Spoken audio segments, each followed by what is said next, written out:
101 కీర్తనే కదా. చూడండి 101:5 వచ్చిన చూడండి ఒకసారి.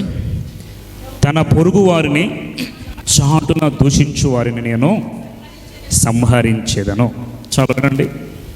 పొరుగు వారిని చాటున దూషించు వారిని నేను సంహరించేదను. ఓకే, సండే స్కూల్ పిల్లలు ఈ లోకంలోకి రండి.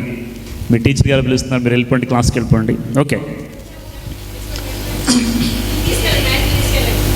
వినండి.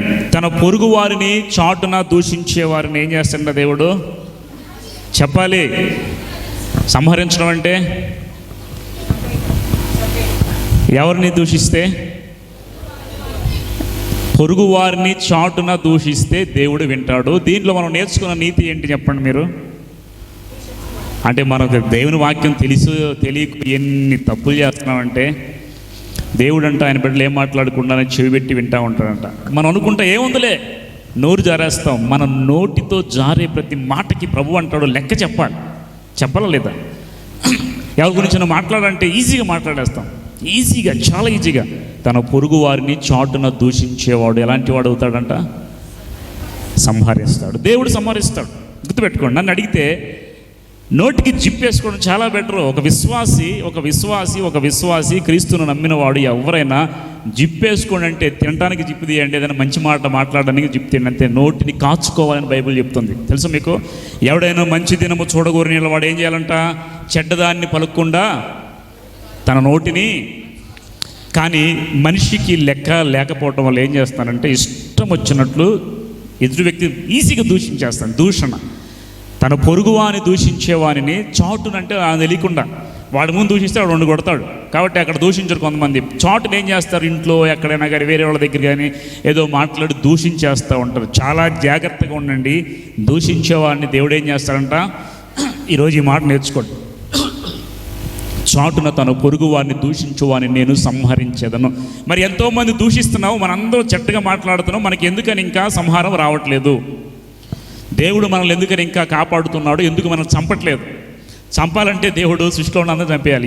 ఈ మాట చొప్పున దేవుడు ఏదైనా ప్రతీకారం చేయాలంటే ఆ మొత్తం సృష్టిలో ఉన్న ప్రతి ఒక్కరిని చంపేయాలి. అవునా కదా? దేవుడు ఎందుకు చంపలేదు? నేను కష్టపడి చేసుకున్నాను నా బిడ్డ. నీ బిడ్డలు ఎవరైనా తప్పు చేశారనుకోండి, ఏం చేస్తారు? కొడతారా? బాధపడతారా? అరే నా బిడ్డ ఎలా అయిపోయాడు ఏంటి అని చెప్పేసి ఇబ్బంది పడతా. అదేవిధంగా దేవుడు ఏం చేస్తాడు తెలుసా? బాధపడతా ఉన్నాడు. మార్పు చెందాలి. ఈరోజు మనం ఒక మాట నేర్చుకోం. పొరుగు వారిని ఎప్పుడు కూడా ఏం చేయకూడదంట? 100 వాక్యాలు మీకు అవసరంలా, గంటసేపు వాక్యం చేసి మీకు ఎక్కడ ఒక్క మాట పట్టుకోండి. ఈరోజు నేను నేర్చుకుంటున్నాను ఏంటంటే, మీరు ఇంటికి వెళ్ళేటప్పటికి ఒక మాట మీ మనస్సులో ఉండిపోవాలి, ప్రింట్ అయిపోవాలి. నా పొరుగు వారిని చాటున నేను దూషించకూడదు. దూషిస్తే ఏమైపోతానో? సంహరించబడతాను. ఎవరు మనుషులు సంహరిస్తే ప్రభు దగ్గరికి వెళితే ప్రభు కాపాడతాడు. కానీ దేవుడే సంహరిస్తే మనల్ని కాపాడాడు ఎవరు ఉన్నారా? ఈ చిన్న కోర్టులో, జిల్లా కోర్టులో మనకు న్యాయం జరగకపోతే ఎక్కడికి వెళ్తాం మనం? హైకోర్టులో కాకపోతే సుప్రీంకోర్టు కేసు వేసిన ఎక్కడికి వెళ్తాం మీరు? రాష్ట్రపతి కూడా అయిపోయింది. ఏం చేస్తారు అప్పుడు మీరు? ఇంకా నో ఛాన్స్, అవకాశం లేదు. డిక్టేటర్ దేవుడు, ఆయనే సంహరిస్తే మనం ఎవరు చెప్పుకోవాలి చెప్పండి? సందర్భం ఒక మాట వచ్చింది కాబట్టి మనం నేర్చుకుందాం. నేనేం చేస్తానంటే మీకు చెప్పా, ఎవరైనా వాక్యం చెప్పాలని ఆశ ఉన్న వాళ్ళు 5 to 10 minutes మీకు ఒక సమయం ఇస్తాను, చక్కగా వచ్చి ఇక్కడ వాక్యం చెప్పవచ్చు. నా ఉద్దేశం ఏంటంటే, నేను చెప్తే మీరు కూర్చొని ఉండటం కాదు, అందరూ కూడా శిష్యులుగా మార్చాలి. దేవుడు ఏమన్నాడు? శిష్యులుగా తయారు చేయండి అన్నాడు ప్రభు. శిష్యులు అంటే ఎవరు? డిజైపుల్స్. ప్రభువును చూసి అచ్చంగా నేర్చుకున్నటువంటి వాళ్ళు శిష్యులు నెక్స్ట్ గురువులు అవుతారు వాళ్ళు. అర్థం? ఎప్పుడు నువ్వు నేర్చుకునేవాడిగానే ఉంటే ఎప్పుడు కూడా నువ్వు విని బోధించేవాడు ఎప్పుడు అవుతావు చెప్పండి? కాబట్టి ఇక్కడ అందరూ కూడా ప్రతి ఒక్కరూ నేర్చుకోవాలి, బోధించాలి, తర్వాత ప్రకటన చేయాలి. ఆ విధంగా మీరు కనుక మిమ్మల్ని సమర్పించుకొని చక్కగా దేవుడు ట్రైన్ చేయడానికి అవకాశం ఇచ్చాలా అని చెప్పేసి మీరు నేనేం చేస్తాను, మీరు బలవంతంగా ఏమీ లేదు, ఇష్టమైతే మీరు చక్కగా అవకాశం ఉంది. ఓకే, ఈరోజు నేను ప్రకటించిన రీతిగా యేసుక్రీస్తు వారు ఈ రోజుకి ఎన్నో రోజు లేచి మరణం తిరిగి లేచి 8వ రోజు, మొట్టమొదటి రోజు ఎవరు కనిపించాడు? దేవుడు యేసుక్రీస్తు ఎవరు కనిపించాడు? మొట్టమొదటిగా ఫస్ట్ కనపడింది ఎవరికి? ఆ స్త్రీలు సమాధి దగ్గరికి వెళితే సుగంధ వేలబీయడానికి వారికి కనిపించాడు. మాట్లాడిన తర్వాత నువ్వు వెళ్ళి శిష్యులు చెప్పంటే తర్వాత ఆ రోజు సాయంత్రం శిష్యులు కనిపించాడు. ఆ రోజు తోమా లేడు. తోమా లేకపోయేసరికి మరలా నెక్స్ట్ వీక్, ఒక వారం అయిపోయిన తర్వాత ఈ రోజు మరలా వాళ్ళ మధ్యలోకి మీకు సమాధానం కలిగింది కానీ ప్రభు వెళ్తాడు. అప్పుడు తోమా ఉంటాడు. ఈ వారం అంతా దేవుడు వారి మధ్యలో లేడు. దాదాపుగా యేసుక్రీస్తు వారు చాలా మందికి కనిపించాడు. 500 మందికి పైగా కనిపించాడంట. చాలామంది మృతులోంచి తిరిగి లేచారు. ఈ 40 days ప్రభు ఏం చేశాడు? ఈ లోకంలో ఉండి చనిపోయిన తర్వాత, ఎత్తబడిన తర్వాత 40 రోజులు భూమి మీద ఉన్నాడు. 40 రోజులు ఏం చేశాడు ప్రభు? వీళ్ళందరూ ట్రైనింగ్ ఇచ్చిన తర్వాత వీళ్ళందరూ ఏమవుతున్నారంటే దాక్కున్నారు, వెళ్ళిపోయి. శిష్యులు ఒక్కడైనా ముందుకు వచ్చారా? ఎవరు ముందుకు రాలా. పేతురు ఒక్కడే, యోహాను ఒక్కడే తిరుగుతున్నాడు తల్లి అయిన మరియను పట్టుకొని. మిగతా వాళ్ళందరూ పారిపోయారు. ఇప్పుడు యేసుక్రీస్తు అలాగే ఆరోహణమైపోయి వెళ్ళిపోతే ఈయన చేసిన ప్రయాసం అంతా వ్యర్థమైపోతుంది. కాబట్టి యేసుక్రీస్తు వారు 40 days ఇక్కడే ఉండి ఈ శిష్యులందరినీ ఒకచోట కూర్చి ఒక్కొక్కరు కనిపించుకుంటూ, వారు చాలామంది ఏం చేసి తెలుసా, యేసుక్రీస్తు వెళ్ళిపోయాడుగా మనం ఏం చేద్దాం అనుకుని వాళ్ళు చేపలు పట్టడానికి వెళ్ళిపోయారు. మళ్ళీ చేపలు పట్టడానికి వెళ్ళిపోయారు. ఎవరు? పేతురు అన్నాడు, ఇదిగో నేను చేపలు పట్టడానికి వెళ్తాను. అది ఎవరు వస్తారంటే అందరూ చేతులు ఎత్తారు. నేను ఏమన్నాడు ఆయన? ఎవరైనా నేను మాత్రం నేను విడిచిపెట్టిన ప్రభు అన్నాడు పేతురు. ఎవడైనా జరగని, కానీ నేను మాత్రం నిన్ను విడిచిపెట్టు. కానీ ఆ పేతురు ఏం చేశాడు? యేసుక్రీస్తుని విడిచిపెట్టేసి ఆయన ఇంకా లేచి వెళ్ళిపోయాడని చెప్పేసి వెళ్ళిపోయి, నేను చేపలు పడతానికి వెళ్తున్నాను, నాతో ఎవరు వస్తారు? యోహాను సువార్తలో చివరి అధ్యాయంలో ఉండదు చూడండి. యోహాను సువార్త అనుకుంటా, ఒకసారి చూద్దాం. ఆ సందర్భాన్ని జ్ఞాపకం చేసిన వాక్య భాగంలోకి వెళ్తాను. యోహాను సువార్త చివరి అధ్యాయం 21 అధ్యాయము. అటు తర్వాత యేసు తిబెరే సముద్ర తీరమున శిష్యులకు మరలా తను ప్రత్యక్షపరుచుకున్న విధమేదనగా, సీమోను పేతురు, దిదిమనమడు తోమాయి, గలిలయలోని కానాను ఊరువాగు నతనయేలు, జబదే కుమారుడు ఆయన శిష్యులు మరి ఇద్దరు కూడి ఉండరి. సీమోను పేతురు అంటున్నాడు, ఇదిగో నేను చేపలు పట్టబోదునని వారితో అనగా, వారు మేము నీతో కూడా వచ్చేది అన్నారా? ఆపారా? ఏడు పేతురు ఇలా మాట్లాడుతున్నావు, ఎవరు విడిచిపెట్టినా నేను మాత్రం విడిచిపెట్టినా ఒక్కళ్ళని చెప్పారా? దేవునితో చెప్పలా. అంటే ముందు చేసిన ప్రమాణాలు ఏదైతే దేవునితో నిబంధన చేసుకున్న అవన్నీ మర్చిపోయారు. ఇప్పుడు పేతురు మిక్కుడైన వాడే చేపలు పడటానికి వెళితే మిగతా వాళ్ళు కూడా మేము కూడా వస్తామని చేపలు పడటానికి వెళ్ళిపోయారు. ఎంతమంది ఉన్నారు అక్కడ శిష్యులు? చాలామంది ఉన్నారు. ఏంటంటే వాళ్ళు గతంలో ఏ పని చేశారో ప్రభు విడిచిపెట్టి వెళ్ళిపోయిన తర్వాత ఆ పనికే మళ్ళీ వెళ్ళిపోయారు వెనక్కి. ఇప్పుడు ప్రభు కనుక అలాగే ఆరోహణం అయిపోయి వెళ్ళిపోయినట్టయితే వీళ్ళు మళ్ళీ ఏం చేసుకునేవాళ్ళు? ఇంకా చేపలు పట్టుకొని చచ్చిపోయాడు. అంతే, చేపలు అమ్ముకొని చేపలు తిని చచ్చిపోయాడు. దేవుని యొక్క ప్రణాళిక నెరవేర్చబడేదా? ఆయన వచ్చినందుకు ఏమన్నా కార్యం జరిగేదా? కాబట్టి యేసుక్రీస్తు వారు చనిపోయిన తర్వాత, తిరిగి లేచిన తర్వాత 40 days ఈ భూమి మీద ఉండి వారికి కనపడి వారిని మరలా బలపరిచి వారందరికీ తన గాయాలు చూపించి, ఇదిగో నేను గాయాలు పొందుకొని ఉన్నానని చూడండి అని చెప్పేసి గాయాలు చూపించి వాళ్ళందరినీ బలపరిచి, మీరు బలము పొందుకునేంతవరకు పట్టణంలో నిలిచి ఉండండి అని చెప్పాడు. నిలిచి ఉండి వాళ్ళందరినీ బలపరిచి ఆయన చివరిగా దాదాపుగా 40వ రోజు ఆరోహణమై ఒలీవల కొండకి వెళ్ళి ఆరోహణమైపోయి వెళ్ళిపోయాడు. ఆయన వెళ్ళిపోయేటప్పుడు ఒలీవల కొండ మీద ఆయన పాదముద్ర ఒకటి పడింది. ఇప్పటికి మీరు యెరూషలేము వెళ్ళి చూస్తే ఆయన పాదముద్ర ఉంటుంది. దాదాపు యేసుక్రీస్తు ఎంత హైట్ ఉంటాడంటే 5 అడుగులు 11 అంగుళాలు ఉంటాడంట. దాదాపు 6 అడుగులు వేసుకుందాం. 6 అడుగుల పాదముద్ర ఎంత ఉంటుంది చెప్పండి? నేను ఇలా చేయి పెట్టాను, నేను యెరూషలేములో ఒలీవ కొండ మీద ఆయన పాదముద్ర ఉంటుంది. ఇప్పుడు కూడా మన పాదం పెట్టామనుకోండి, పెట్టరు ఎవరు కూడా, ఎందుకంటే పరిశుద్ధమైన స్థలం అందరూ ముద్దు పెట్టుకుంటారు. ఆ ప్లేస్ చేయి పెడతాం, ఇంత బారు వస్తుంది. నేను గతంలో చూపించినట్టున్నా మీకు. మరలా యేసుక్రీస్తు వారు వచ్చినప్పుడు రెండవ రాకడలో అదే ప్లేస్లో పాదం పెడతారు. ఒలీవల కొండ మీద పాదం పెట్టి యెరూషలేము దేవాలయంలోకి వెళతారు. 40 రోజున ప్రభువారు వెళ్ళిపోయారు. 50వ రోజు వరకు వాళ్ళందరూ మేడగదులు 120 మంది ఆ పెద్దలందరూ కూడా, శిష్యులు, స్త్రీలు, చాలామంది ప్రభుని ఎరిగిన వాళ్ళందరూ కూడా అక్కడ నిలబడి ప్రార్థన చేస్తూ ఉంటే అప్పుడు పరిశుద్ధాత్మ దేవుడు వారి మీదకి వచ్చి వాళ్ళని బలపరిచి వాళ్ళని సిద్ధపాటు చేసి వెళ్ళాడు. యేసుక్రీస్తు వారు 40 days ఎందుకు ఉన్నారంటే వీళ్ళందరూ పోయిన దాన్ని మరలా తీసుకొచ్చి వారిని బలపరిచి భద్రపరిచి, ఇప్పుడు మీరు వెళ్ళి సర్వసృష్టికి సువార్తను ప్రకటించండి అని ప్రభు చెప్పాడు కదా. చెప్పిన తర్వాత ఇప్పుడు వాళ్ళందరూ భాషలు మాట్లాడారు. ఈ భాషలు ఏ భాషలు తెలుసా మీకు? ఏ భాషలో? తెలియని భాషలో, తెలిసిన భాషలా? తెలిసిన భాషలే మాట్లాడారు. అక్కడ వాళ్ళు మేడగది నుండి భాషలు మాట్లాడుతూ ఉంటే చుట్టుపక్కల ఉన్న వాళ్ళు వచ్చి ఇదేంటి మా భాష మాట్లాడుతున్నారు.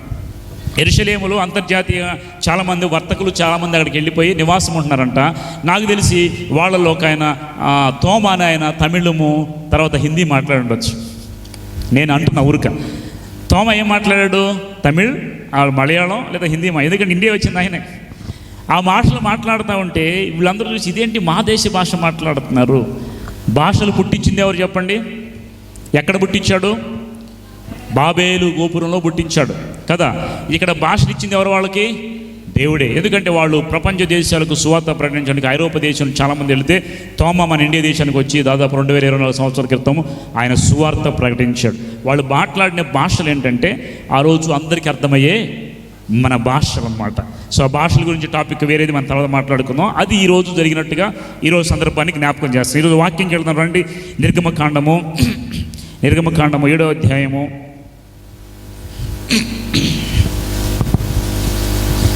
నిర్గమకాండము 7వ అధ్యాయము 3వ వచనం ఒకసారి. అయితే నేను ఫరో హృదయములను కఠినపరచి ఐగుప్తు దేశములో నా సూచక్రియలు నా మహత్కార్యములను విస్తరింపజేసేదను.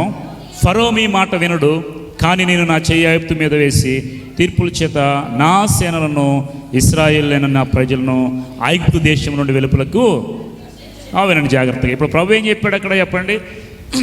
నువ్వు ఫరో దగ్గరికి వెళ్ళి మహత్కార్యాలు చూపించు. అయితే ఫరో మాత్రము నువ్వు చూపించగానే వినేసి అయ్యో వచ్చారా, దయచేసి వెళ్ళిపోండి, తీసుకెళ్ళిపోండి అని మర్యాదకు పంపిస్తాడా? ఇజ్రాయేల్ని పంపించడు.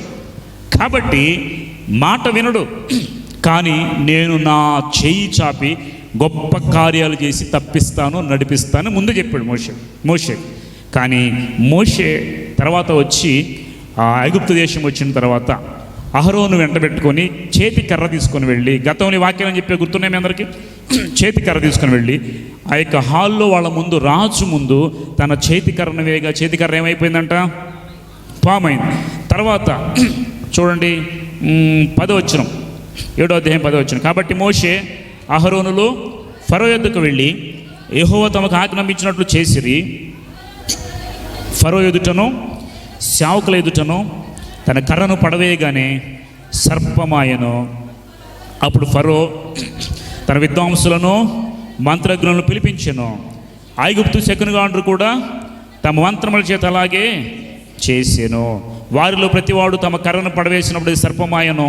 అహరోను కర్ర వారి కర్రలను మృంగివేయగా యెహోవా చెప్పినట్టు ఫరో హృదయం కఠినమాయను కనుక అతడు వారి మాట వినకపోయాను. చాలా వినండి, ప్రభువు చెప్పినట్టే జరిగిందా లేదా?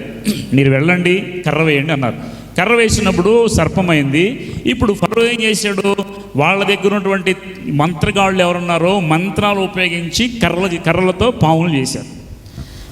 నేను ఒక విషయం చెప్తాను. దేశంలో, ప్రపంచంలో దేవుని శక్తి అన్నా దెయ్యపు శక్తి కూడా ఉందా? దెయ్యపు శక్తి ఉందా లేదా? దానికి ఇదే ఆనవాలు. ఫరో దగ్గర మంత్రగాళ్ళు ఉన్నారు.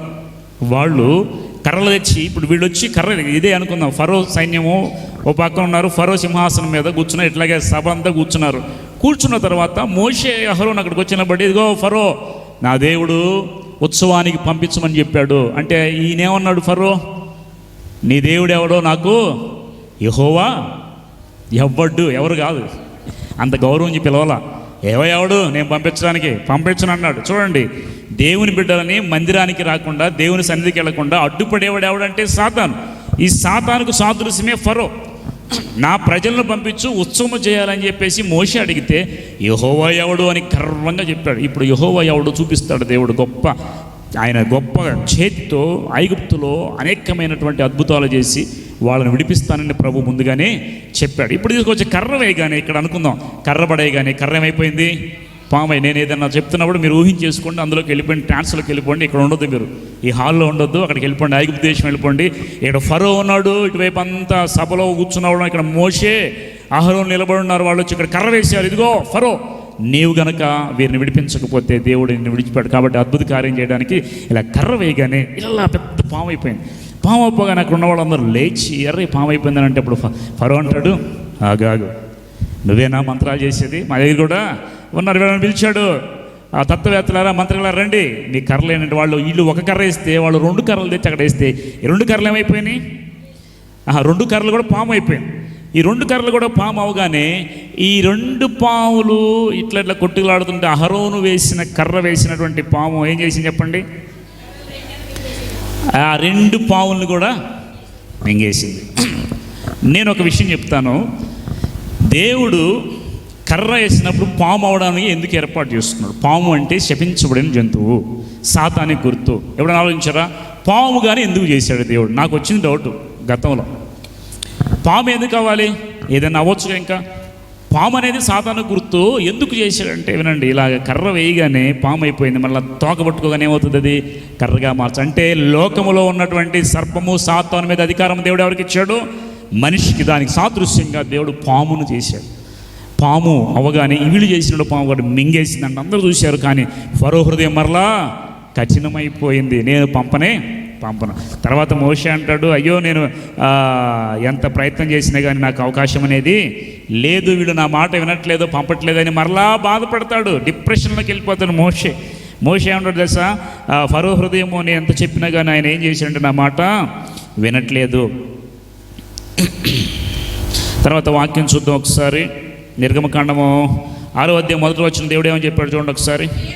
అందుకు యెహోవా, ఫరోకు నేను చేయబోతున్న దానిని నీవు నిశ్చయముగా చూచెదవు, బలమైన హస్తము చేత అతడు వారిని పోనిచ్చును.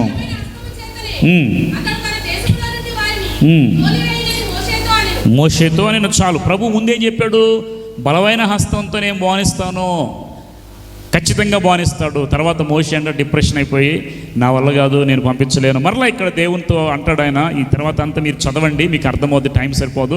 కాబట్టి నేను పోలేను, నేను చేయలేను, ఫరో ఒప్పుకోవట్లేదని ఎంత చెప్పినా కానీ మరలా దేవుడు ఆయన్ని బలపరిచి పంపిస్తాడు. సేవకులైన వాళ్ళు డిప్రెషన్లోకి వెళ్ళిన వాళ్ళు ఎవరైనా ఉన్నారా మీకు తెలిసిన బైబిల్ వాక్యంలో? బాగా ఆలోచించి నా వల్ల కాదు, నేను చేయలేను.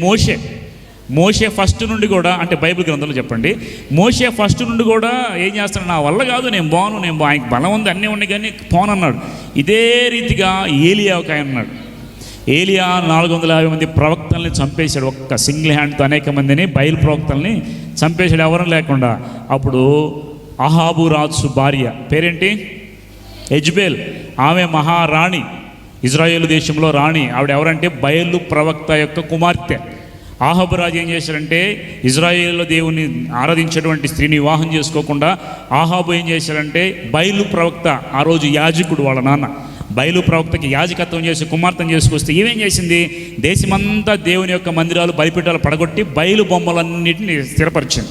కాబట్టి దేవుడు ఏలియాకి రోషంతో లేపి ఎలాగైనా కానీ ఆ ప్రవక్తలందరినీ చంపించేసిన తర్వాత అప్పుడు ఒక సవాల్ వేసింది, ఇదిగో రేపు సాయంత్రానికి నీ ప్రాణం ఉంటే ఒట్టి చంపేస్తానని చెప్పేసరికి అప్పుడు ఏలియా ఏం చేశాడు, భయపడి పారిపోయి ఒక బదరి వృక్షం కింద, ఒక వృక్షం కింద నిలబడి కూర్చొని ఏడుస్తూ ఉంటే ఒక దూత వచ్చి లేపి, ఇదిగో నీ శక్తికి మించిన ప్రయాణం నీకుంది, నువ్వేం భయపడకని ఆ భోజనం పెట్టిన తర్వాత లేచి 40 దినాలు ప్రయాణం చేస్తాడు.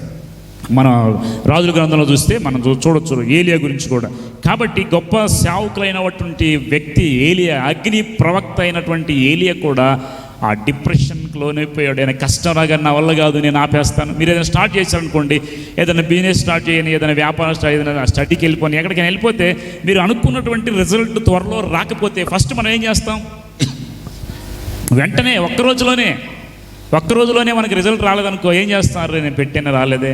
మీకు ఆ విషయం తెలుసుకోండి, ఏదైనా స్టార్ట్ చేస్తే వెంటనే రాకపోవచ్చు, కానీ నిదానంగా ఫస్ట్ మనం సెటిల్ అవ్వాలి, అందరూ దానికి అలవాటు అవ్వాలి, దాని మీద స్టాండ్ అయితే అప్పుడు ముందుకు వెళ్ళడానికి అవకాశం. మొదటిసారి నిరాశపడిపోతే ముందుకెళ్ళే అవకాశం అనేది ఉండదు. ఇక్కడ మోషే అదే చేశాడు, నిరాశపడిపోయాడు, కానీ దేవుడు బలపరిచాడు, మరలా పంపించి ఇప్పుడు ఆయన అన్నాడు 10 తెగుళ్ళు నేను పంపిస్తాను అని చెప్పేసి ప్రారంభించిన తర్వాత ఇప్పుడు ఒక విషయం చెప్తానండి. దేవుడు దేవదూతలు పంపించాలి ఇజ్రాయెల్ విడిపించడానికి. దేవదూతలు పంపించాడా? సెరాపులు, కేరూబులు, మికాయేల్, గాబ్రియల్. మికాయేల్ని పంపిస్తే ఒకసారి యుద్ధం చేసి అందరిని తీసుకెళ్ళిపోవచ్చు. కానీ దేవుడు దేవదూతలను పంపలేదు, కానీ మనుషులైనటువంటి సేవకులు పంపించేవాళ్ళు. ఎవరంట? మోషే. దేవుడు ఏర్పాటు చేసుకుంది మోషే. అయితే మోషే నా వల్ల కాదు అనేసరికి ఆయనకు తోడుగా ఎవరిని పంపించాడు?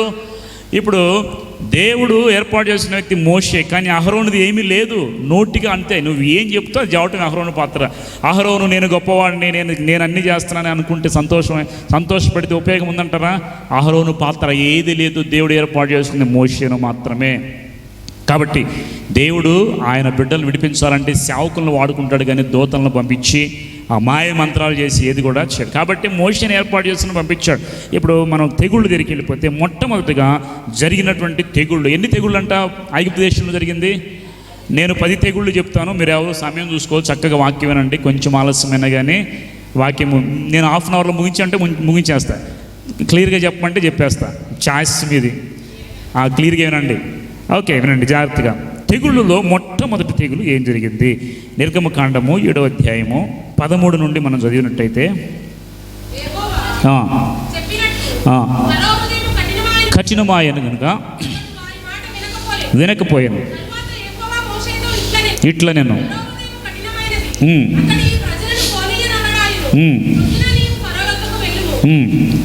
ఇదిగో అతడు ఏటి దరికి పోవను,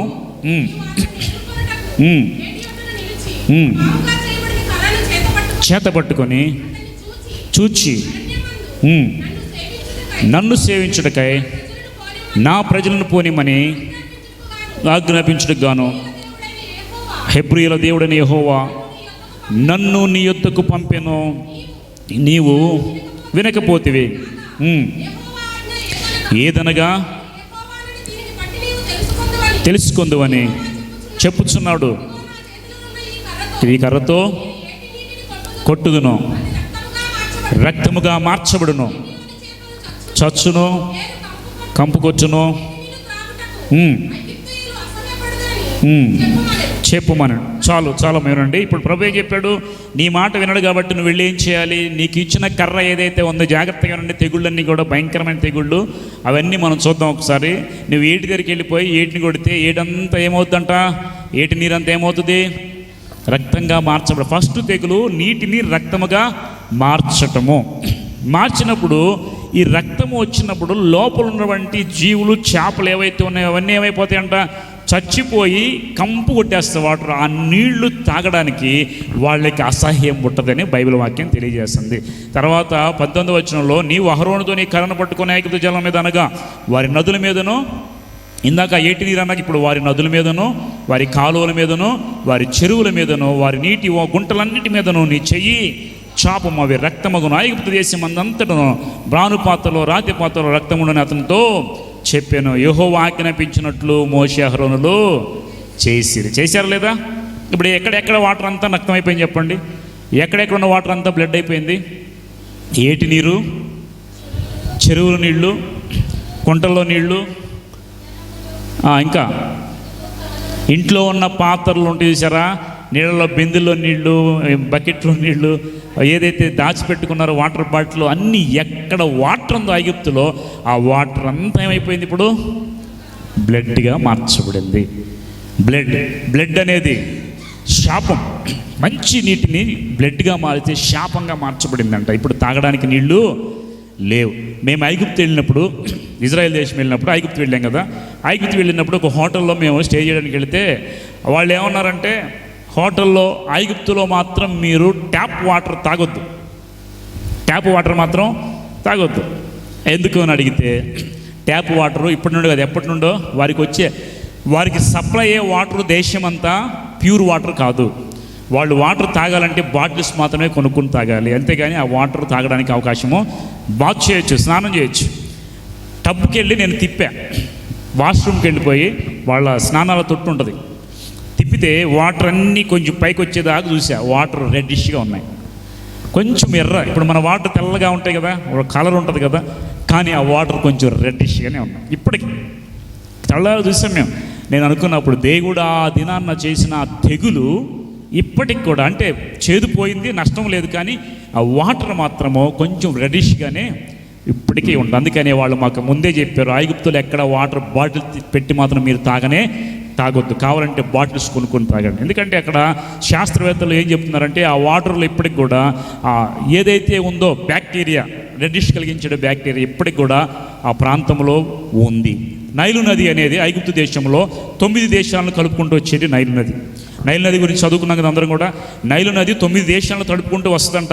ఈ ఐగుప్తుకు రాగానే సారవంతమైన మట్టి తీసుకొస్తే ఆ మట్టిలో పెరిగేటువంటి పంటలు తిని వీళ్ళు బ్రతుకుతారు. ఇప్పుడు ఈ వాటర్ తాగి వీళ్ళు బతుకుతారు, కానీ ఆ నైలు వాటరు, చెరువులు పక్కన ఉన్నాయన్నీ ఎర్రగా మారిపోద్ది. ఇప్పుడు తాగడానికి కూడా వాళ్ళకి వాటర్ అనేది లేదు. తర్వాత ఈ అద్భుత కార్యాన్ని వాళ్ళు చేశారా లేదా? 22వ వచనం, 7:22. ఐగుప్తు శకునగాండ్రు కూడా తమ మంత్రం వల్ల అట్లు చేయగా యెహోవా చెప్పినట్టు ఫరో హృదయము కఠినమాయెను. అయితే తర్వాత చూడండి 24. అయితే ఐగుప్తీయులందరూ ఏటి నీళ్లు త్రాగలేక త్రాగు నీళ్ళ కొరకు ఏటి పక్కలను తవ్వినా కానీ వాళ్ళకి నీళ్లు దొరికినాయి అంటారా? ఎక్కడ వాటర్ నిలవ ఉన్నా కానీ అక్కడ వాటర్ అంతా రెడ్గా మార్చబడి. ఇంకొక విషయం ఏంటంటే, మోషే అహరోను చేసిన ఈ అద్భుతాన్ని ఇంకోళ్ళు చేశారు. ఎవరు చేశారంట ఇదే అద్భుతాన్ని? శకునగాండ్రు కూడా చేశారు. అక్కడ ఉన్న మంత్రగాళ్ళు, శకునగాండ్రు వాళ్ళు ఏం చేశారు? మంత్రములు చదివి నీటిని వాటర్ చేశారు. నేను ఒక విషయం చెప్తా. అసలే వీళ్ళు ఉన్న వాటర్ అంతా ఎర్రగా బ్లడ్లా చేస్తే, వాళ్ళ దగ్గర శక్తి ఉంటే వాళ్ళు ఏం చేయాలంట? ఉన్న వాటర్ని, రక్తమైన దాన్ని మంచినీళ్ళుగా మార్చాలి. నన్ను అడిగితే శకునగాండ్ర వల్ల మంత్రగాండ్ర వల్ల ఉపయోగం లేదు, కానీ అంతా నష్టాలే. అవునా కదా? శకునగాండ్ర వల్ల మంత్రగాళ్ళ వల్ల నష్టాలు కానీ ఉపయోగమేమి? వీళ్ళు ఆల్రెడీ చేసిన నష్టపోతే దేశం అంతా వీళ్ళు ఏం చేస్తారు తెలుసా? ఉన్న వాటర్ కూడా ఇంకా ఏమైనా కొంచెం ఉంటే ఆ వాటర్ని కూడా బ్లడ్గా మార్చారు. ఎందుకు? బ్లడ్ని వాటర్గా మారిస్తే యేసుక్రీస్తు వారు ఏం చేశారు? నీటిని ద్రాక్షరసంగా మార్చేది అద్భుతం, ప్రజలకు ఉపయోగపడే కార్యం ఇది.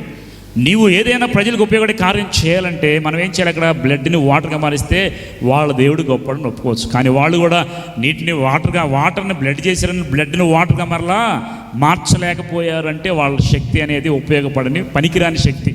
నేను ఒక విషయం చెప్తున్నా, లోకములో అద్భుత కార్యాలు, లోకంలో శక్తులు, లోకంలో సాతాను క్రియలు ఉన్నాయా అంటే ఉన్నాయి. అద్భుతాలు చేస్తే మనుషులు ఏం చేస్తారంటే, మీరు అద్భుతాల వైపు పరిగెడితే కనుక సాతాను చేసే అద్భుతాలకు కూడా మీరేమైపోతారు? ముగ్ధులైపోతారు, ఆకర్షించబడతారు.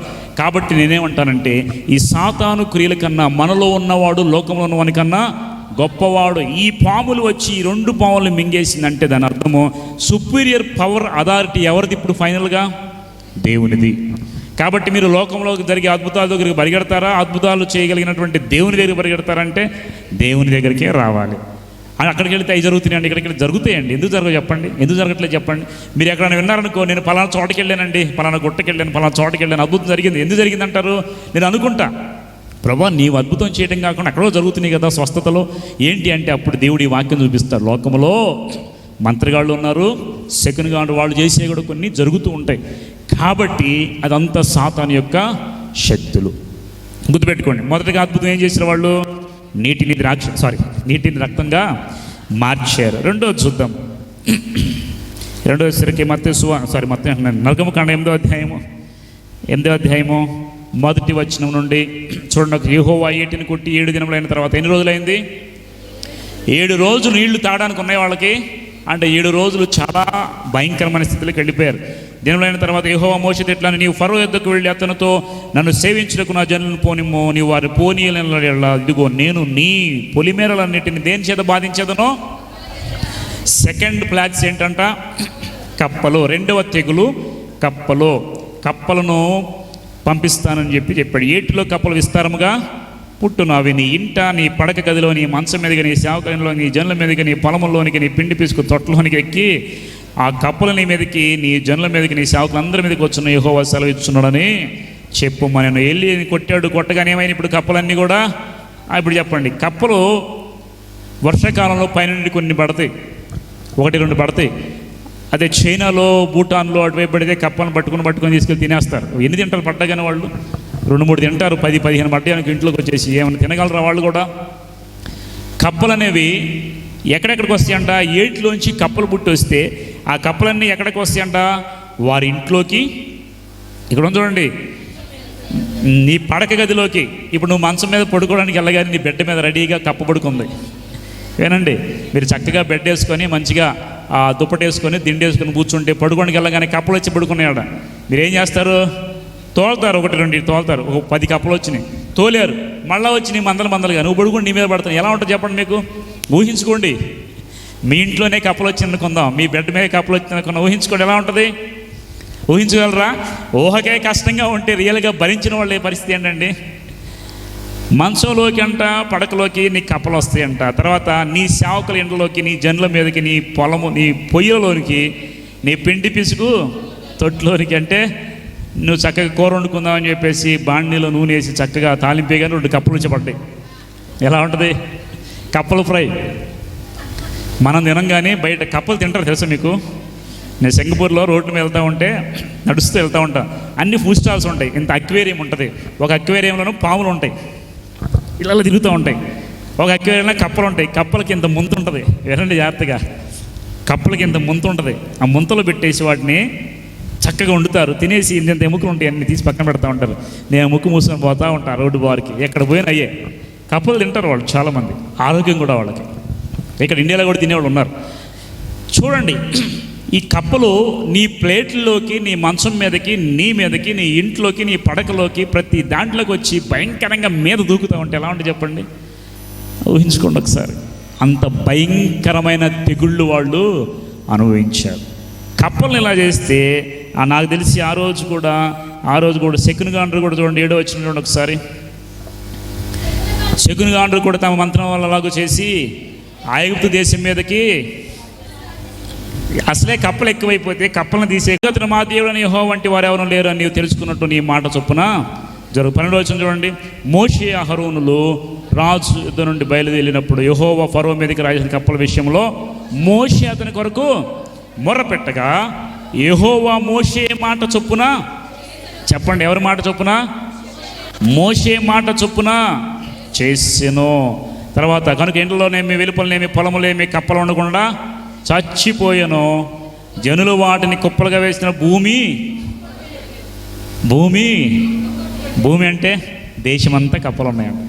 అసలు నాకు తెలిసి దేశమంతా పొగ వాసన అట్లా వస్తూ ఉంటే అరోమా స్మెల్ అనమాట, అంతా స్వీట్ స్మెల్ వస్తూ ఉంటే వాళ్ళు ముక్కులకు గుడ్లు కట్టుకొని, కరోనాలో మనం కట్టుకున్నాం కానీ వాళ్ళైతే నాకు తెలిసి కప్పలు వచ్చినప్పుడు చచ్చిపోయినప్పుడు గుడ్లు కట్టుకొని తిరిగి ఉంటారు.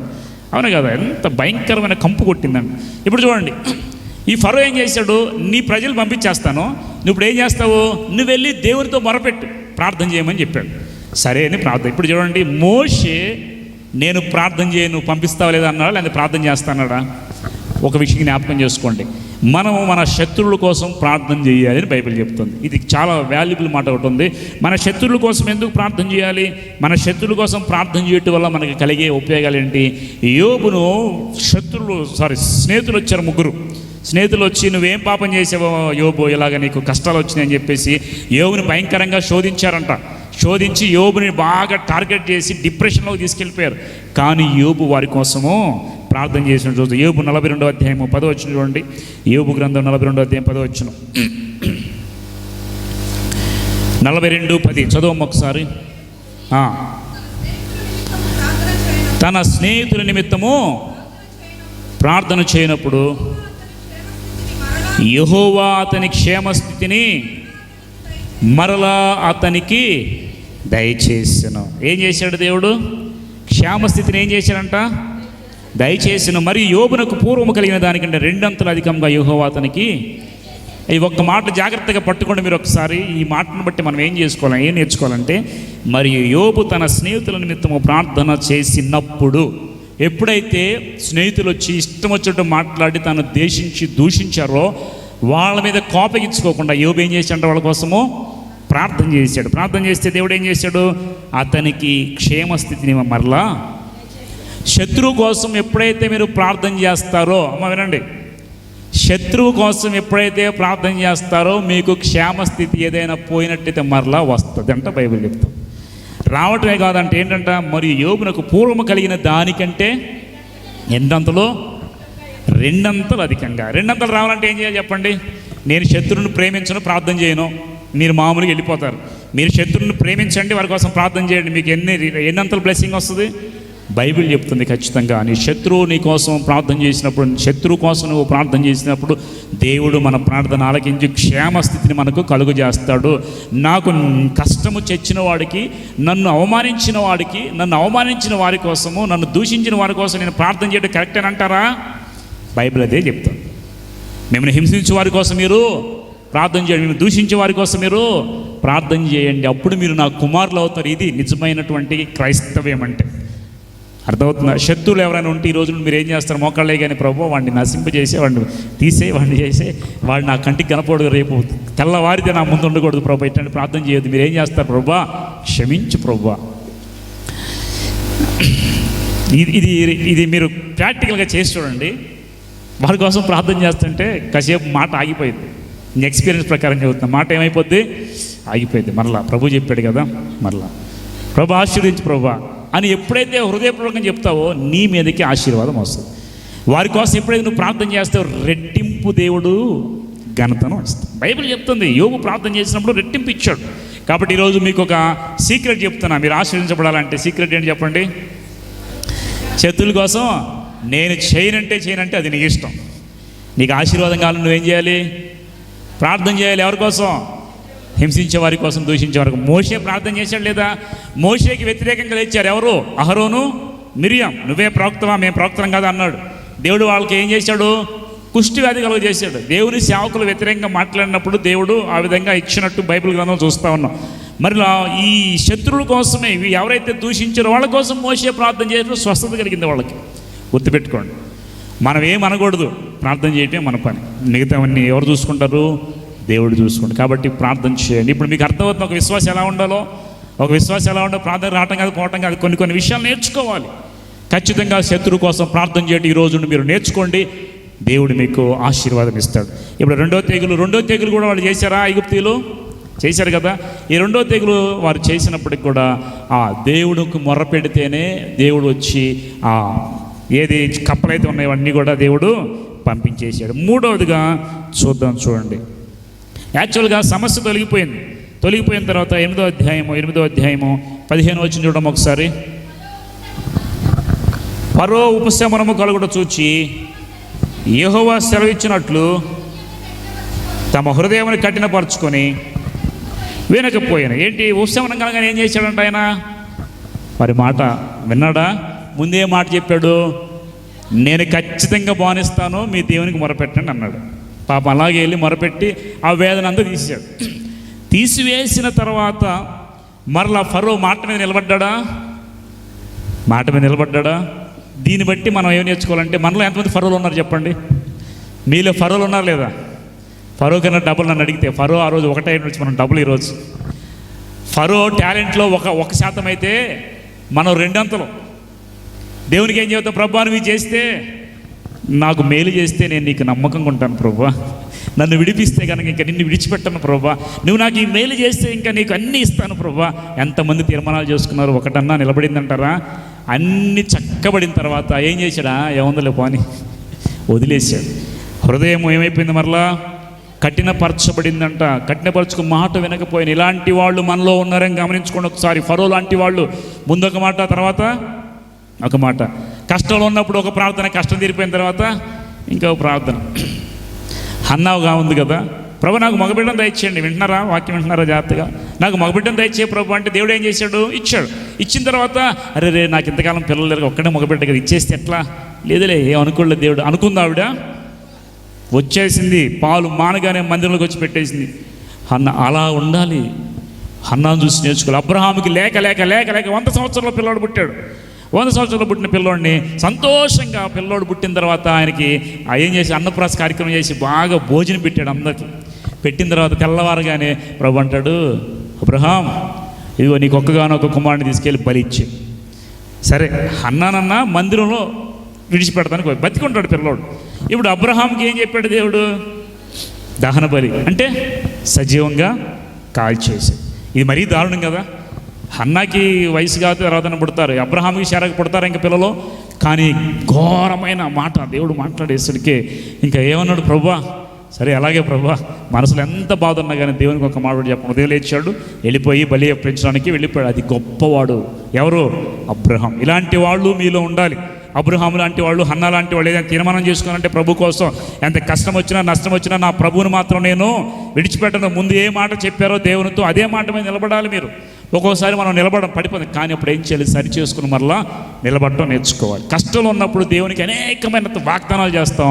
కష్టం తీరిపోగానే అంత బాగానే ఉంది, ఎందుకులే తర్వాత చూద్దాంలే, ఇప్పుడు కాదులే ఇంకా చూద్దాంలే అని నిర్లక్ష్యం. ఇలాంటి హృదయం నీలో ఉందంటే అది ఎవరి హృదయం అంట? ఎవరి హృదయం చెప్పండి? ఫరో. మీ పేరు పక్కన ఫరో పెట్టుకోండి, ఫరో అని పెట్టుకోండి మీరు. ఇంకెందుకంటే ఫరో లాంటి కఠినమైన హృదయం మంది. కాబట్టి ఇలాంటి వాళ్ళు మీరు ఉన్నారేమో. కాబట్టి పరిస్థితులను బట్టి మీరు ఎప్పుడు కూడా మారొద్దు. ముందు దేవునితో ఏ మాట ఇచ్చారో అదే మాటను ఇంకా కంటిన్యూ చేసి దేవుని కోసం నిలబడిన తర్వాత మూడవ చూడండి, నిర్గమకాండం 8వ అధ్యాయం 16 వచ్చింది చూడండి. నీ కర్ర చాపి కొట్టుము, అహరోనుతో చెప్పమనగా వారు అట్లు చేసిరి. వినండి జాగ్రత్త, చాలా వినండి. యెహోవా దేవుడు ఏం చెప్పాడు అంటే మోషేతో, నీ కర్ర తీసుకొని దేంతో కొట్టమన్నాడు? దేశపు ధూళి అంటే మట్టి కింద ఉంటుంది కదా, కింద కర్ర పెట్టి కొడితే ఏమైపోద్దంట? అప్పుడు ఐగుప్తు దేశం అంతటగా పేలగునని అహరోనుతో చెప్పమనగా వారు ఏం చేశారు? బైబిల్లోనే చెప్పండి, ఏం చేశారు? ఏమట్లు? మినపట్లు. ఒక ఆయన చెప్తున్నాడు ఇట్లాగా, బ్రదర్ అట్లు చేశారని ఉంది, అట్లు ఉన్నాయి ఆ రోజుల్లో. ఒక ఆయన అడిగాడు, నోవాహు అట్లు చేసినని ఉంటుంది, ఉందా లేదా బైబిల్ వాక్యం? అట్లు అంటే దాని అర్థం ఏంటి? అలాగూ చేశారు. ఇది రాసేవాళ్ళు ఆ రోజుల్లో ట్రాన్స్లేషన్ అట్లు చేసిరి, ఇడ్లీలు చేసిరి అని రాయలేదు వాళ్ళు. ఆయన చేసిన అట్లు అంటే అలాగూ చేసిరి అని బైబిల్ గ్రంథంలో రాయబడి. తర్వాత అహరోను తన కర్ణ పట్టుకొని చేయి చాపి ఆ దేశపు ధూళిని కొట్టినప్పుడు పేలు మనుషుల మీదనో జంతువుల మీదనో, పేలుకి మరొక అర్థం ఏంటి? మిన్నలు, లీస్ అంట అనుకుంటా కదా. చూడండి, ఇది ఏమైపోయినాయి అంట, పేలు మనుషుల మీదను జంతువుల మీదను, ఐగుప్తు దేశం అంతటను ఆ దేశపు ధూళి అంతయు పేలాయన. శకునగాండ్రు కూడా పేలు పుట్టించుకున్న ఆ మంత్రముల చేత అట్లు చేసిరు, కానీ అది వారి వల్ల అట్లు చేయటం కుదరలే వాళ్ళకి. అట్లు చేశారు కానీ ఇడ్లీలు వచ్చినాయి వాళ్ళకి. వాళ్ళు అట్లు చేస్తే ఇడ్లీలు వచ్చినాయి. సరదాగా మాట్లాడుకున్నాయి వినండి. వాళ్ళు కూడా పేరు పుట్టిద్దామని 2 చేశారు. వీళ్ళు అనుకుంటున్నారు వీళ్ళేం చేసేది మేము చేస్తాం. అన్నీ చేసుకుంటూ పోతే వాళ్ళు లొంగుతారా చెప్పండి? లొంగరు. అందుకే దేవుడు వారికి శక్తిని ఇవ్వలేదు. ఫస్ట్ నీటిని రక్తంగా మార్చారు, రెండవది కప్పలు చేశారు, మూడోది పేలు చేయడానికి దేవుడు అనుమతించలేదు. వారు అట్లు చేయడానికి ప్రయత్నం చేశారు కానీ వారి వల్ల కాలేదు. దేశమంతా ఏమైపోయింది? ఇప్పుడు పేలు వచ్చినాయి. ఇప్పుడు పేలు వస్తే మీకు ఎలా ఉండదు చెప్పండి? ఐగుప్తులో ఉన్నటువంటి పేలు మామూలు మనలాగా ఉండవు, పెద్ద పెద్ద చిన్న చిన్న పేలులాగా ఉండవు. బొద్దింకలు ఉండవు, చేశారా? బొద్దింక సైజు ఎంత ఉంటుంది చెప్పండి? ఆ బొద్దింకలన్నీ నీ మీద పడి పైన కింద దాకా పారుతూ ఉంటే ఎలా ఉంటుంది ఒకసారి ఆలోచించుకోండి.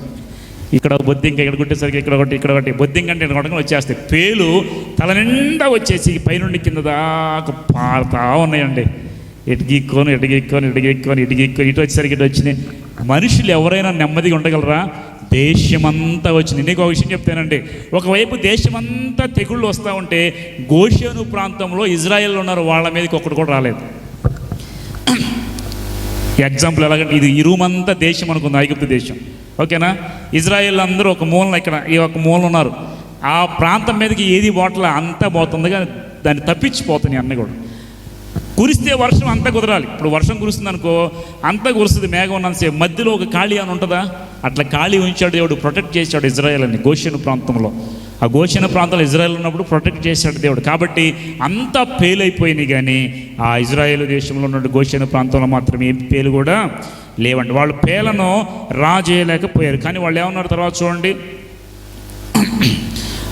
శకునగాండ్రు కూడా పేలను పుట్టించవాలని తంత్రముల చేత అట్లు చేసి వారి వలన కాలేకపోయాను. పేలు మనుషుల మీద జంతువుల మీద ఉండగా శకునగాండ్రు ఇది ఏమన్నారు చెప్పండి? దైవశక్తి అని ఫరోతో చెప్పిరి. అయితే యెహోవా చెప్పినట్టు ఫరో హృదయము కఠినమాయను, అతడు వారి మాట వినకపోయెను. ఇప్పుడు అర్థమైంది శకునగాండ్రుకి. ఏమర్థమైంది చెప్పండి? ఇది దైవశక్తి. ఇంతకాలం అర్థమైందా? మీరే కాదు మేము కూడా చేయగలం, మీరే కాదు మేము కూడా పర్ఫామ్ చేయగలం మిరాకిల్స్ అనుకున్నారు. కానీ ఇప్పుడు శకునగాండ్రుకి మా వల్ల కాదు, ఇది దేవుని శక్తి మాత్రమే అని ఒక తీర్మానం చేసుకున్నారు. దేవుని శక్తి మాత్రమే.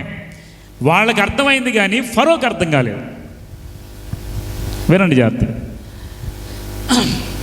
మంత్రగాళ్ళు చేసేవాళ్ళకి ఇది దేవుని శక్తిని అర్థం చేసుకోగలరు కానీ ఫరోకు మాత్రం అర్థం కాదు. యేసుక్రీస్తు వచ్చినప్పుడు ఒకసారి దెయ్యం పట్టిన వాడు అంటాడు, ఇదిగో మనిషి దేవుని కుమారుడా, మమ్మల్ని నశింపజేయడానికి వచ్చావని, నీవు నిజంగా దేవుని కుమారుడు అని దెయ్యాలు కేకలు పెట్టిన యేసుక్రీస్తుని.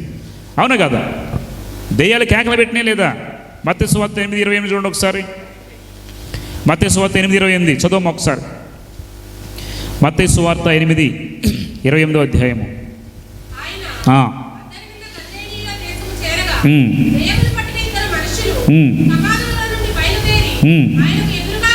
వచ్చిరు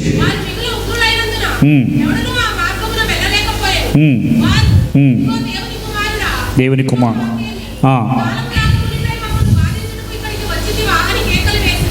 చాలు చూడండి. ఇప్పుడు వాళ్ళు ఏమన్నారు? దెయ్యాలు ఏమన్నా చెప్పండి ఫైనల్గా? దేవుని కుమారుడు. దెయ్యాలకు తెలుసు యేసుక్రీస్తు దేవుని కుమారుడు అని. కానీ యూదులు అంగీకరించారా? మీరు చెప్పండి. యూదులు అంగీకరించారు లేదా? అంగీకరించాల. దేవుని కుమారుడు అంటే వారు అంగీకరించలేకపోయారు, ఒప్పుకోలేకపోయారు. కానీ దెయ్యాలు దేవుని కుమారుడిని గజగజ వణికిపోయారు. దేవుని కుమారుడును మమ్మల్ని బాధించడానికి అప్పుడే వచ్చావు. పక్కనే ఉన్నటువంటి వారికి అర్థమైంది కానీ ఆ ఫరోకు మాత్రం అర్థం కాలేదు. దేవుని శక్తిని ఒక్కొక్కసారి మనం గుర్తించడం చాలా కష్టం. మూడో అద్భుతం ఏంటంటే, దేవుడు చేసిన మూడో అద్భుతం ఏంటి? తర్వాత 4వ దానికి వెళ్దాం. 8వ అధ్యాయం 20 వచ్చిన చూడమ్మా. ప్రొద్దున లేచి ఫరో ఎదుట నిలువుము, అతడు ఏటి యొద్దకు పోవును, చూచి నన్ను సేవించుటకు నా ప్రజలను పోనిమ్ము. పోనీయనిడెలా చూడుము, నేను నీ మీదకి నీ సేవకుల మీదకి ఈగల గుంపులను పంపేదను. ఈగల గుంపుతో నిండి ఉండును. మరి ఈ భూలోకంలో నేనే యెహోవానని నీవు తెలుసుకున్నట్లు.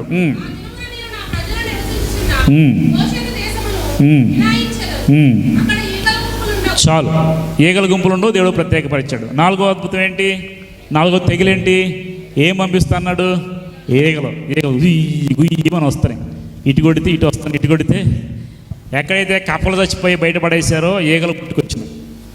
తెలుసుగా మీరు ఏదన్నా మ్యాంగో టెంక తిని పడేయండి, దానికేం వస్తాయి? ఈగలు వస్తాయి. ఎక్కడ పడితే అక్కడ వాళ్తాయి. ఇవన్నీ వచ్చేసి వారి దేశంలోకి వచ్చేసి ఈగలు గుయ్యమనంతా వస్తుంటే ఆ ఘోష తట్టుకోలేకపోయారు. అప్పుడు అన్నాడు ప్రభు, గోషేనులో మాత్రము నేను మినహాయిస్తాను, గోషేనులో మాత్రం ఉండవు. నీ దేశం అంతటిని ఈగల గుంపు ఏం చేస్తుంది? ఇబ్బంది పెట్టేస్తుంది. దాదాపు అమెరికాలో 1850 సంవత్సరంలోనంట అమెరికన్ శాస్త్రవేత్తలు చాలామంది ప్రయోగాలు చేసి అక్కడ వాటర్ని పరిశీలించి ఈ వాటర్ కలుషితమైంది గత కొన్ని సంవత్సరాల క్రితం నిర్ధారించారు. తర్వాత భయంకరమైనటువంటి ఒక అగ్నిపర్వతం పేలిందంట. దాదాపు 800 కిలోమీటర్ల దూరంలో ఐగుప్తు దేశానికి ఒక అగ్నిపర్వతం ఉందంట. ఆ అగ్నిపర్వతం పేలినప్పుడు వడగండ్లు, ఉరుములు, మెరుపులు. మీరు ఎప్పుడైనా వాల్కనస్ పేలితే చూసినప్పుడు ఇండోనేషియాలో వెళ్తూ ఉంటాయి. వాల్కనో పేలినప్పుడు అదంతా దేశమంతా చీకటి వచ్చేస్తుంది. చీకటి వచ్చేసి మెరుపులు వస్తాయి, ఉరుములు వస్తాయి. ఇవన్నీ కూడా రావడానికి కారణం ఏంటంటే దూరంలో ఉన్నటువంటి ఇక అగ్నిపర్వతం ఒక ఐలాండ్లో పేలితే దేవుడు దాన్ని పేల్చినట్లు చేసి అక్కడ నుండి పంపించాడంటే ఇవన్నీ కూడా శాస్త్రవేత్త నిర్ధారణ చేసి ఒక అమెరికన్ జర్నలిస్ట్ ఏం చేశాడంటే ఆ పత్రికలో ప్రచురణ చేశాడు. దాని గురించి చాలా డీటెయిల్స్ మనం తెలుసుకోవచ్చు. ఇప్పుడు నాలుగవది ఏం జరిగిందంటే అద్భుతము, దేవుడు ఈగలను పంపించాడు. ఈగలను పంపించిన మాత్రాన ఫరో మారాడా? దేవుని లెక్కలో 10 అయ్యేంత వరకు వాళ్ళు మారడంతే. ఆ తెగుళ్ళు మన మీదకి అంటే ఈ కృపాకాలం కాబట్టి ఈ తెగులు రావట్లేదు, కానీ కష్టాలు తెచ్చుకుంటున్నాం.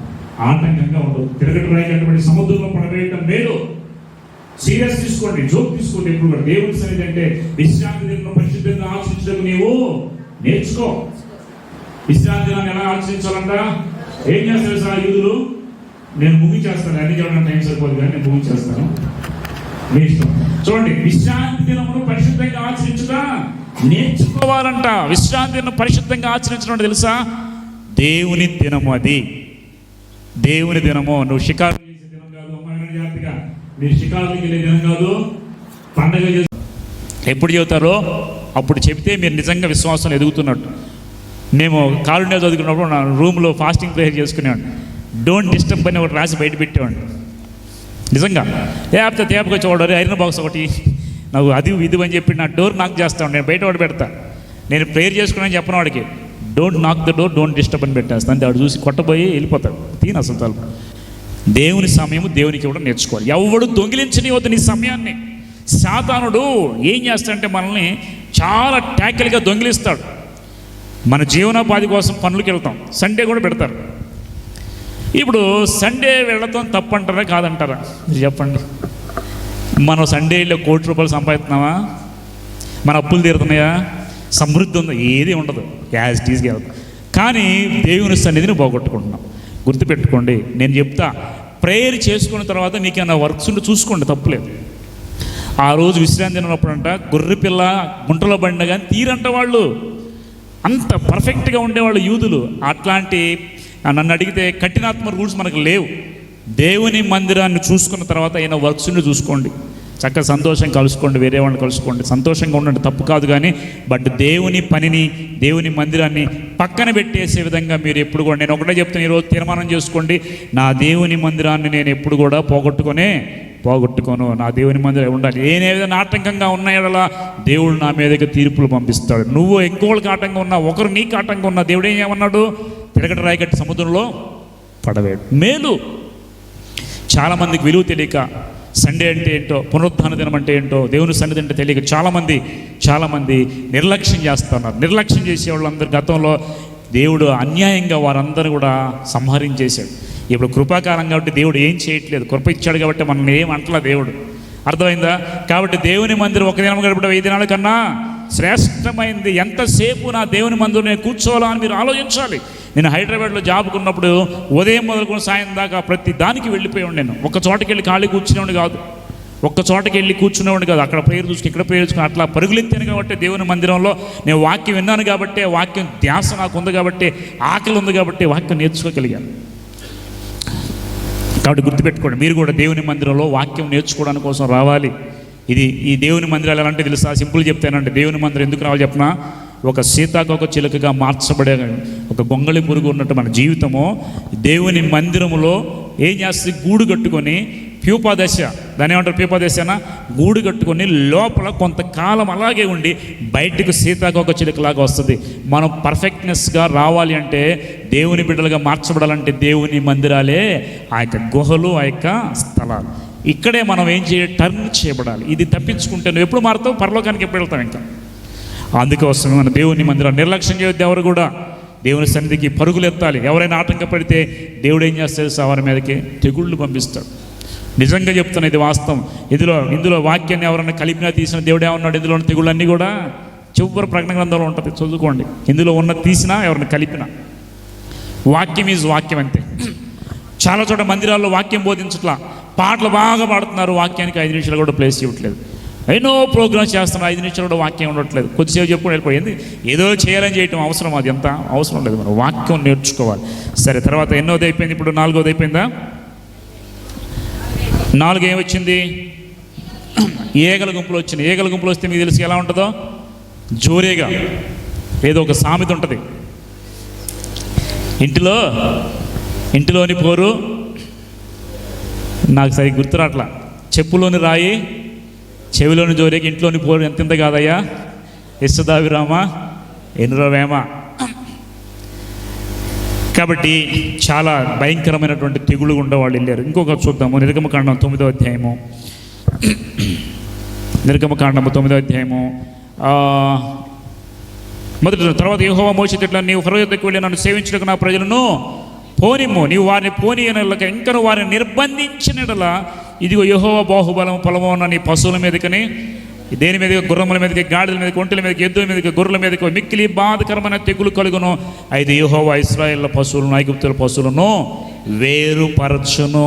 ఇశ్రాయేలుకు ఉన్న వాటన్నిటిలో ఒక్కటైనా చావదని హెబ్రీయుల దేవుడకు యెహోవా సెలవిచ్చున్నాడు. అతనితో చెప్పుము. మరి యెహోవా కాలము నిర్ణయించి రేపు యెహోవా ఈ దేశంలో కార్యము జరిగించు. మరునాడు యెహోవా కార్యము చేయగా ఐగుప్తీయుల పశువులన్నీ కూడా చచ్చెను. తర్వాత ఇశ్రాయేళ్ల పశువులు ఒకటి చావలేదు. ఫరో ఆ సంగతి తెలుసుకున్నప్పుడు పంపినప్పుడు ఇశ్రాయేళ్ల పశువులు ఒకటి చావలైనప్పటికీ ఫరో హృదయము కఠినమాయను. ఏమైపోయిందంట? 5వది ఏం జరిగింది చెప్పండి? బాధకరమైన తెగులు వచ్చి వేటిని చంపేసినాయి అంట? పశువులను, జంతువులను, గుర్రాలను, గాడిదలను, ఏదైతే వాళ్ళ పెంపుడు జంతువులు ఉన్నాయో వాటన్నిటిని దేవుడు మొత్తితే అన్నీ చచ్చిపోయాయి. ఒక్కసారి కనుక మన దేశంలో పశువులు, ఆవులు చచ్చిపోయినాయి అనుకో, మనకి ఇబ్బంది ఉంటుందా లేదా? రోజు గిన్నెడు పాలు తాగేవాళ్ళు పాలు తాగుతారు. ఎప్పుడైనా రావాలి, త్వర కూర్చోవాలి, 1 మినిట్లో కూర్చోవాలి, ఇంకా మీరు మాట్లాడద్దు. పశువులు చనిపోతే మనకి నష్టం ఏమైనా ఉందంటారా? పశువులు లేకపోతే మనం బ్రతకగలమా? బ్రతకలేము. కాబట్టి దేవుడు ఏం చేసిన? పశువులన్నింటినీ మొత్తి. ఇది ఎన్నో తెగులు. ఈ తెగులు వచ్చినా కానీ ఫరో మనసు మారిందా లేదా? ఫరో మనసు మారిందా లేదా? మారలేదు. ఇంకా కఠినమైన. నేను ఒక విషయం చెప్తాను. ఫరో హృదయం ఎందుకు కఠినమవుతుంది ప్రతిసారి? చెప్పండి. దేవుడు ఫరో హృదయాన్ని ఎందుకు కఠినపరిచాడు? దేవుడే చెప్పాడు కదా పంపించమని చెప్పినప్పుడు మరలా ఆయన హృదయాన్ని కూడా కఠినపరుస్తుంది ఎవరు? ఎందుకు దేవుడు ఆయన హృదయాన్ని కఠినపరుస్తున్నాడు? యెహోవా ఆ మాటకి మనం చదివాం కదా, 5వ అధ్యాయం చూడండి. నిర్గమకాండం 5వ అధ్యాయము 1వ వచనం చదువు. తర్వాత మోషే అహరోనులు వచ్చి ఫరోను చూచి, ఇశ్రాయేలు దేవుని యెహోవా అరణ్యములో నాకు ఉత్సవం చేయటకు నా జనమును పోనిమని ఆజ్ఞాపించున్నాను. అప్పుడు ఫరో, నేను అతని మాట విని ఇశ్రాయేలుని పోనిచ్చుటకు యెహోవా ఎవడు నేను యెహోవాను ఎరుగను, ఇశ్రాయేలీయులను పోనీయను.